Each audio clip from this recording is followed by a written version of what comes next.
So I guess I pushed pause or stop on the video when he was jumping up on me, and it's kind of a good stopping point, but now I'm going to get into talking about supplementation. So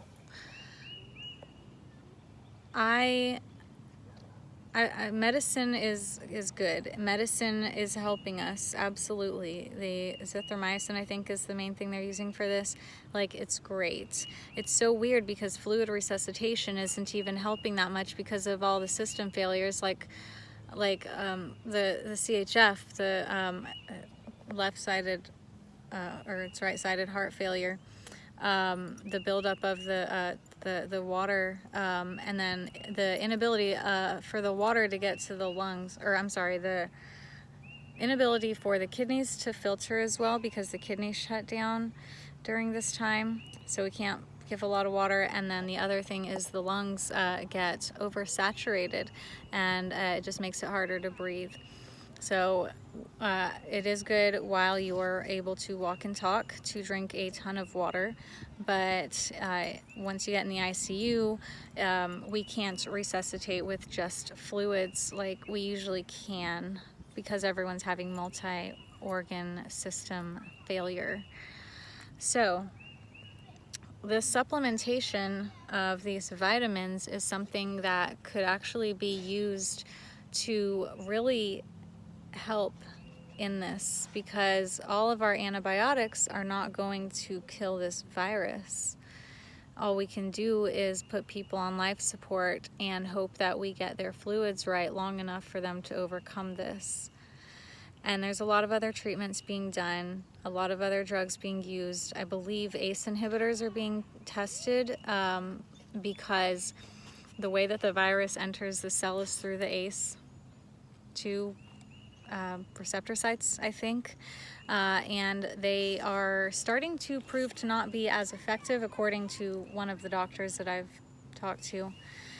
So we're trying to find creative ways to fix this. I mean, as always, we just practice medicine anyway. It's just always coming up with new creative ways to fix stuff. I just had a spider on me.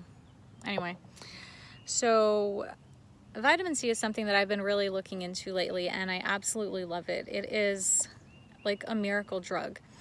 I recommend overdosing on vitamin C because it is so incredibly powerful and good for us.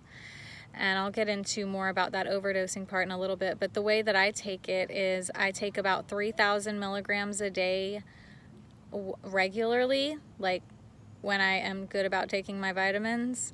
And then when I'm sick, or when me or my children are sick, or anyone that I'm nursing back to health from an acute illness like a cold or flu, I overdose on vitamin C, and I overdose them on vitamin C. So my overdose is still kind of a small dose compared to what we need to be doing for patients who get septic.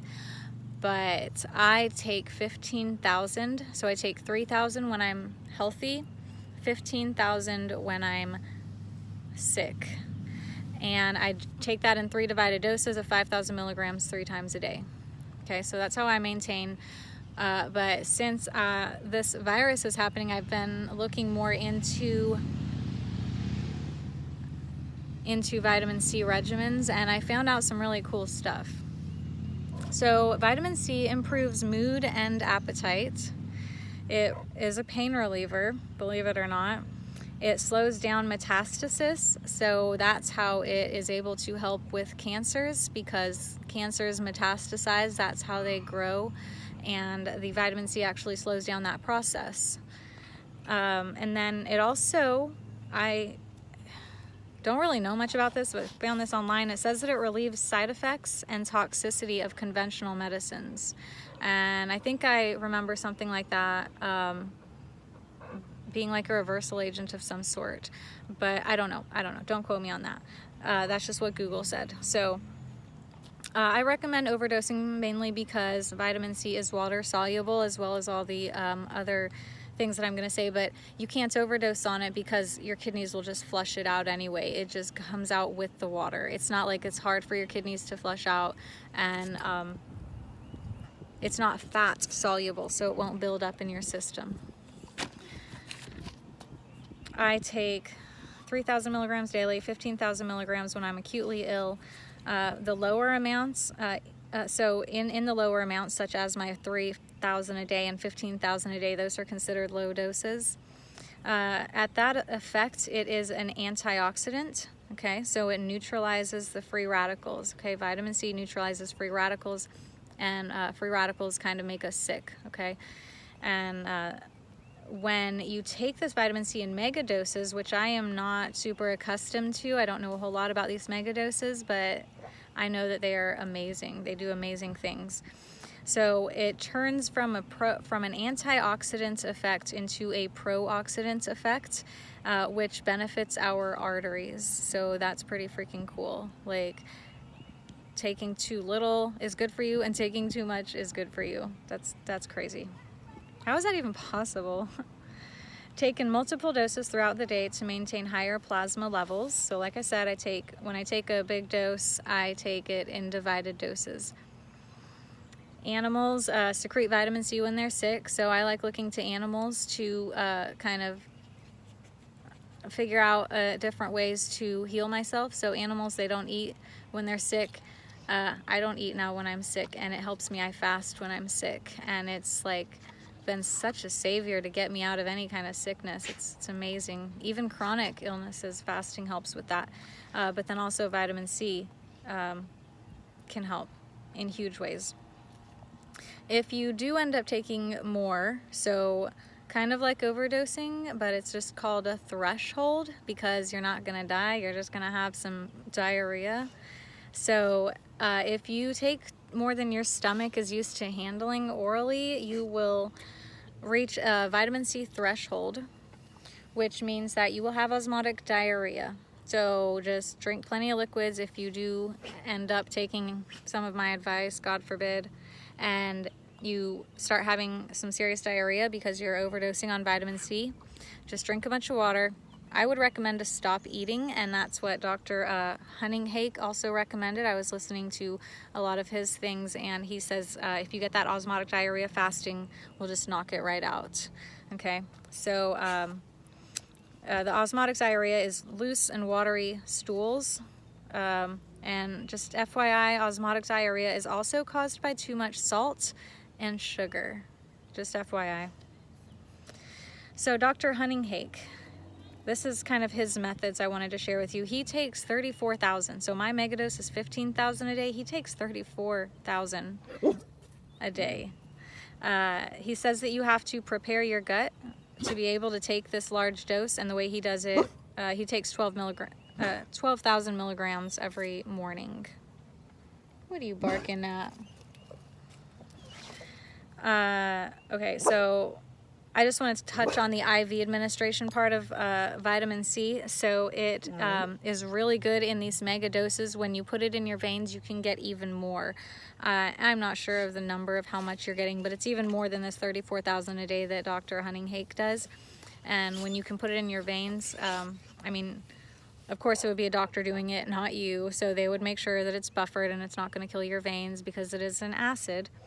But the mega dose of IV administration of vitamin C has been helpful for depression, chronic illness.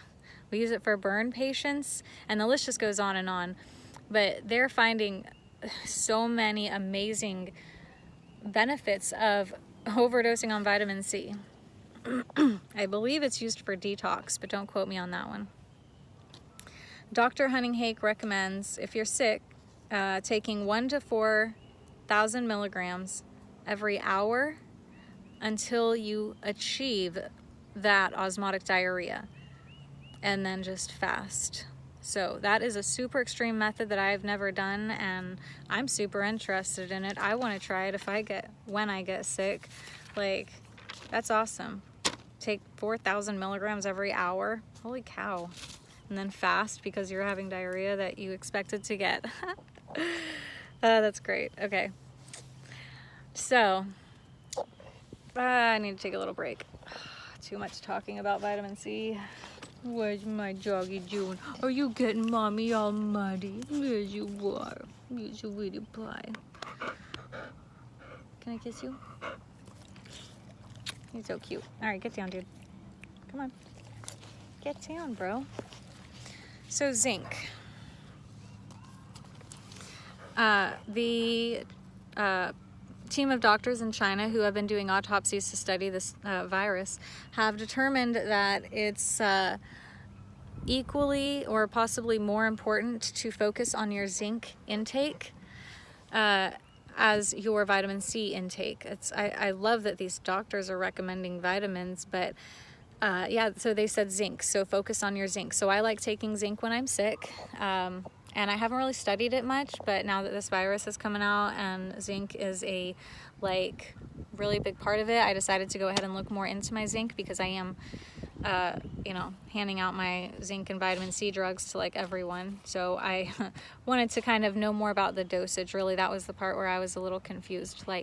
I take 15 vitamin C pills a day, but I'm not going to take that much zinc until I research it, you know what I mean? So zinc is, it blocks viral reproduction, okay? That's what it does in our body. It blocks the reproduction of the virus, okay? The virus replicates in our cells, and the zinc stops it from entering the cells, I believe. Zinc supports immunity. There's another drug called chloroquine. It is a zinc ionophore, and it enhances the uptake of zinc in the cells. So it allows the zinc to be more readily available and easily absorbed. The symptoms of zinc deficiency I thought were pretty cool to mention in this, because two of them are what's presenting in the ER. So zinc deficiency is a loss of appetite, occasional moodiness, which, I'm pretty sure everyone has, and then a less keen sense of taste and smell.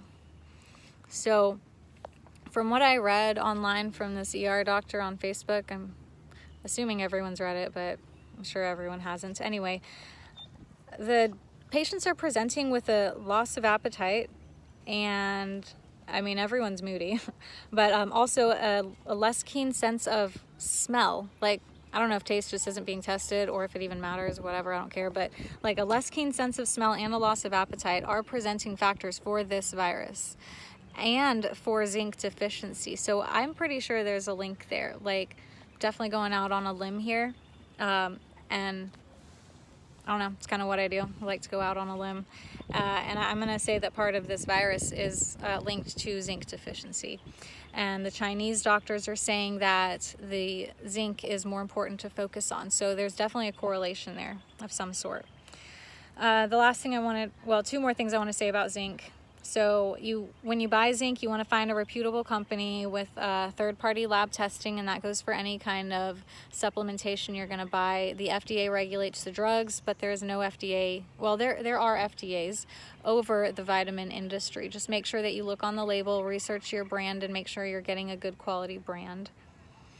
And then also, if you look on the back, on the ingredients on your zinc bottle, you do want to have multiple types of zinc compound.